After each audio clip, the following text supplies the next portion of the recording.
A very good morning, my dear students. Today it is 6th of January 2022, Thursday. We are studying lesson 15 of your CG board social science. The lesson is people's participation in democracy, and this is the sixth part of this lesson. And I hope this is the last part, sixth. And the topic of the day is media and people's participation. Open page number 220, 220. Get ready with pen and paper. And I recommend you to read from your book. Don't read from the screen. Use your headphone. Put on your headphone and read along with me from your book. As you know, you will get Hindi interpretation line by line of your book. Let's start. Learn something new. Media and peoples participation. Media और जन सहभागिता. Participation का मतलब यहाँ पे है जन सहभागिता. People's participation. Communication is to reach news and views to people using written, oral और ऑडियो विजुअल मेथड्स. सूचनाओं, विचारों और भावनाओं को लिखित, मौखिक या दृश्य श्रवण माध्यमों के जरिए सफलतापूर्वक एक दूसरे तक पहुंचाना संचार है. The communication media used for the purpose include newspapers, television, radio, mobile phones, internet, social website, Facebook, WhatsApp, Twitter etcetera, magazines, cinema etcetera. इस प्रक्रिया को पूरा करने में मदद करने वाले साधन संचार माध्यम कहलाते हैं, जैसे अखबार, TV, radio, mobile, internet, social sites, Facebook, WhatsApp, Twitter आदि, पत्रिकाएं, सिनेमा आदि. Next point, role of media in people's participation. जन सहभागिता में मीडिया की भूमिका.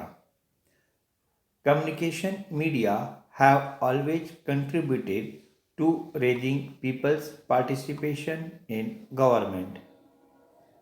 संचार के माध्यम हमेशा से ही शासन में जनता की सहभागिता बढ़ाते रहते हैं. The technological revolution has led to the rapid development of communication media. लेकिन आज तकनीकी क्रांति के कारण संचार के माध्यमों का विकास तेजी के साथ हुआ है. People's reach to these communication media is also increasing. साथ ही लोगों की संचार के साधनों तक पहुंच बढ़ रही है. The electronic media play a key role in internationalizing news, with the number of news channels increasing from day to day. तकनीक में सुधार के चलते आज देश विदेश की खबरें हमारे लिए सहज उपलब्ध हो जाती है. Any incident occurring in any corner of the world is immediately reached to everyone by these news channels. कहीं कोई घटना होती है तो उसकी सूचना तुरंत इन समाचार चैनलों के माध्यम से हम तक उसी वक्त पहुंच जाती है. The news channels have naturally increased people's participation in government. इन संचार के साधनों ने शासन में लोगों की भागीदारी बहुत सहज ढंग से बढ़ाई है. They also mould public opinion. संचार के ये साधन केवल सूचनाओं को पहुंचाने का कार्य ही नहीं कर रहे हैं, बल्कि जनमत बनाने में इनकी महत्वपूर्ण भूमिका हो गई है. They inform people about government initiatives and programmes and share the opinions of expert with them. अब लोग सरकार के किसी कार्य या किसी घटित घटना पर मीडिया की खबरों के आधार पर अपनी राय बना लेते हैं. In this way, they help people to analyze and for their views on the government's performance. देखिए, अभी आपको मैंने कहा कि क्या होता है कि अब लोग सरकार के किसी कार्य या किसी घटित घटना पर मीडिया की खबरों के आधार पर अपनी राय बना लेते हैं, साथ ही बहुत तेजी से अपनी राय लोगों तक भी पहुंचा देते हैं.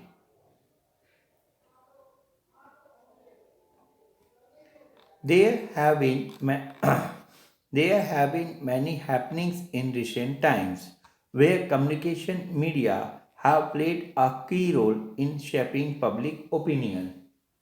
हाल ही के दिनों में ऐसी कई अनेक घटनाएं हमारे सामने आई है जिनमें मीडिया ने जनमत तैयार किया है. One well-known example is the Nirbhaya case in which some boys raped and fatally assaulted a young girl in a moving bus in Delhi. Delhi में निर्भया कांड से सब लोग परिचित ही होंगे. दिल्ली में एक लड़की के साथ कुछ लड़कों ने अमानवीय हरकत की.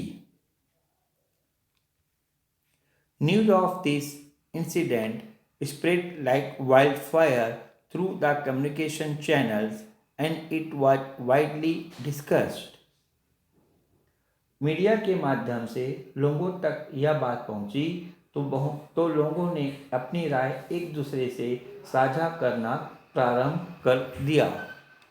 Public opinion against this merciless rape killing led to a mass movement with demonstrations and rallies occurring across the country and people demanding that the perpetrators be suitably punished. बहुत जल्द इस घटना ने एक आंदोलन का रूप ले लिया. देश के अनेक हिस्सों में अपराधियों को सजा दिलवाने के लिए धरने प्रदर्शन किए गए. One key demand of the movement was to change the existing law governing rape. लोगों द्वारा सरकार पर पुराने कानून की जगह नए कानून बनाने का दबाव बनाया गया. The media helped build up and maintain public pressure. इस दबाव में सबसे महत्वपूर्ण योगदान मीडिया का था. Eventually, the government agreed and amended the law to increase the quantum of punishment for such crimes. लोगों का दबाव इतना अधिक था कि अंततः सरकार को पुराने कानून में बदलाव करते हुए ऐसे कृत्य करने वालों के खिलाफ सजा को और अधिक सख्त कर दिया गया. One significant change brought in by the new laws was that any minor aged above 16 years who is accused of assaulting a girl in such a merciless manner would also be tried and sentenced as an adult and not as a juvenile. इस कानून के परिणाम स्वरूप अब यदि कोई 16 साल का लड़का किसी लड़की के साथ ऐसा अमानवीय हरकत करता है तो उसे वयस्कों की भांति सजा दी जा सकेगी.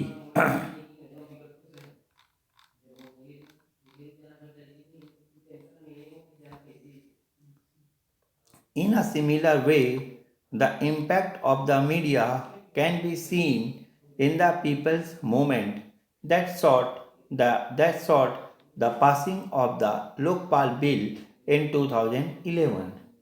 इसी प्रकार 2011 में प्रारंभ हुए जन लोकपाल बिल के आंदोलन की व्यापकता पर भी मीडिया के प्रभाव को देखा जा सकता है. The media helped to generate critical momentum for the movement. इस आंदोलन में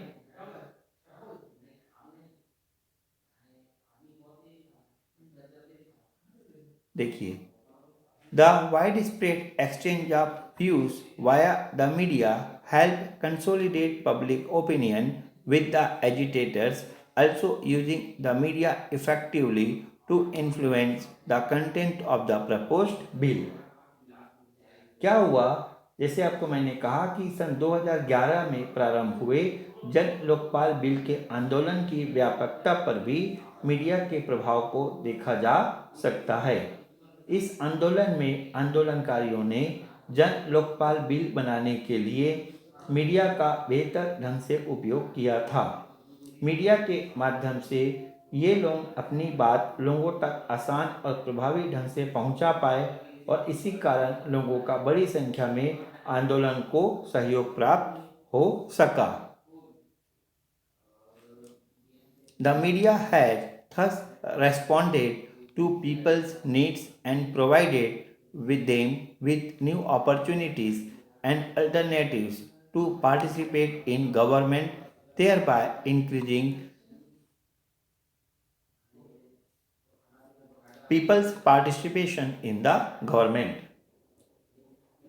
इस प्रकार बदलते हुए समाज की ज़रूरतों के अनुसार मीडिया ने लोगों को शासन में भागीदारी के नए अवसर और नए विकल्प उपलब्ध करवाए हैं। शासन में जन सहभागिता बनाने में मीडिया एवं संचार के माध्यमों का महत्वपूर्ण भूमिका है। But communication media can also pose a threat to democracy. दूसरी तरफ मीडिया के कुछ खतरे भी हैं। Media is usually in the hands of the government or is owned and controlled by rich corporations. Media या तो सरकार के या बहुत धनी कंपनियों के हाथों में होती है। They can use their media channels or publications to serve their own narrow interest. ये अपने निहित स्वार्थ या संकुचित हित के लिए अपने चैनल या पत्रिका का उपयोग कर सकते हैं।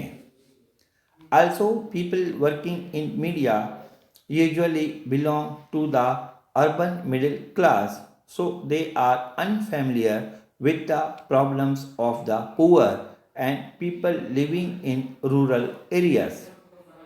आमतौर पर मीडिया में काम करने वाले पत्रकार आदि शहरी मध्यम वर्ग के होते हैं जो गरीब या ग्रामीण अंचल के लोगों की समस्याओं को अनदेखा कर सकते हैं। The public can then be misinformed if the media presents a wrong picture of an incident or publicizes a partisanal opinion. Partisanal opinion. अगर मीडिया किसी खबर को गलत ढंग से लोगों तक पहुंचाती है तो लोग उसके प्रभाव में आ सकते हैं। Political parties, pressure groups, and other organizations are known for using the media in this way. राजनीतिक दल, दबाव समूह और अन्य संगठन अपने मत के प्रचार के लिए ऐसा कर सकते हैं। So it is important for people to be aware of this and not be swayed by partisanal views. इसीलिए मीडिया को इस बात को ध्यान में रखना बहुत जरूरी है। मीडिया की हमेशा सकारात्मक पहल होनी चाहिए ताकि लोकतंत्र में उसकी भूमिका बढ़ती रहे। It is therefore important that media plays a positive role in disseminating news and opinions for democracy to flourish. जिसे आपको कहा मीडिया की हमेशा सकारात्मक पहल होनी चाहिए ताकि लोकतंत्र में उसकी भूमिका बढ़ती रहे।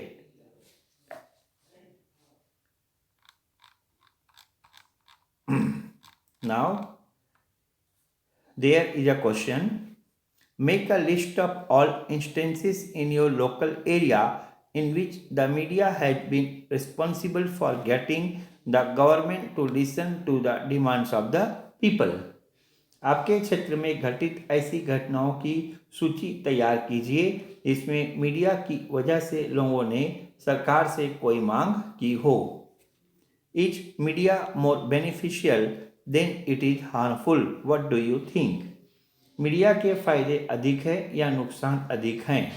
अपना विचार दीजिए. Has the media influenced your life in any way? Give at least 2 examples. आपके जीवन को मीडिया ने किस तरह से प्रभावित किया है? ऐसे कम से कम 2 घटनाओं की पहचान कीजिए.